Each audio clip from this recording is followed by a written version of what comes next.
পহেলগামে জঙ্গি হামলায় নিহত সমীর গুহর বাড়িতে ফিরহাদ হাকিম, বেহালার শখের বাজারে বাড়িতে ফিরহাদ হাকিম ও মন্ত্রী অরূপ বিশ্বাস। দেখাচ্ছে আপনাদের সেই ছবি।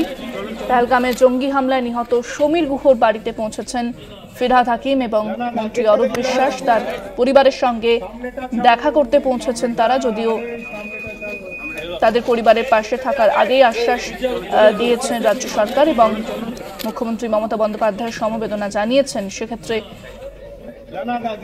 ফিরহাদ হাকিম এবং মন্ত্রী অরূপ বিশ্বাস তারা পৌঁছেছেন পহেলগামে জঙ্গি হামলায় নিহত সমীর গুহর বাড়িতে। বেহালার শখের বাজারে বাড়িতে তিনি গিয়েছেন।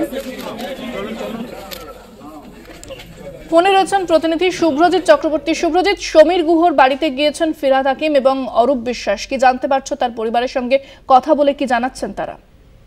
দেখো, তোমায় জানিয়ে রাখবো, একেবারেই রাজ্য সরকারের তরফে যে বার্তা দেওয়া হয়েছিল যে কাশ্মীরের পেহেলগাঁওতে যে সমস্ত আমাদের রাজ্যের যে 3 জন বাসিন্দা যারা নিহত হয়েছেন তাদের পাশে সর্বোচ্চভাবে থাকতে হবে, এবং সেই কারণেই কিন্তু মন্ত্রী অরূপ বিশ্বাস এবং একদিকে মেয়র ফিরহাদ হাকিম তারা দুজনে কিন্তু আজ বেহালায় নিহত যে সমীর গুহ শখের বাজারে তার যে ফ্ল্যাট রয়েছে সেখানে আসেন এবং পরিবারের লোকজনের সাথে কথা বলেন। যেটা মেয়র ফিরহাদ হাকিম এবং মন্ত্রী অরূপ বিশ্বাস তারা যেটা জানাচ্ছেন যে মুখ্যমন্ত্রীর যে নির্দেশ ছিল যে এই পরিবারগুলির পাশে সর্বোচ্চভাবে থাকা হবে এবং রাজ্যের তরফে যে অনুদান সেই অনুদানও দেওয়া হয় এবং তাদের যে অভাব অভিযোগ বা কিছু তাদের অভিযোগ রয়েছে কিনা সেই সমস্ত কথাবার্তা শোনা হয়। এবং ইতিমধ্যেই কিন্তু সমীর গুহর বাড়ি থেকে বেরিয়ে মন্ত্রী অরূপ বিশ্বাস এবং ফিরহাদ হাকিম তারা দুজনে কিন্তু বিতান অধিকারীর বেহালায় যে বাড়ি রয়েছে আরেকজন যিনি নিহত তার বাড়ির দিকে এই মুহূর্তে যাচ্ছেন এবং বিতান অধিকারীর পরিবারের লোকজনের সাথেও মন্ত্রী এবং মেয়র ফিরহাদ হাকিম তারা কথা বলবেন বলে জানাচ্ছেন।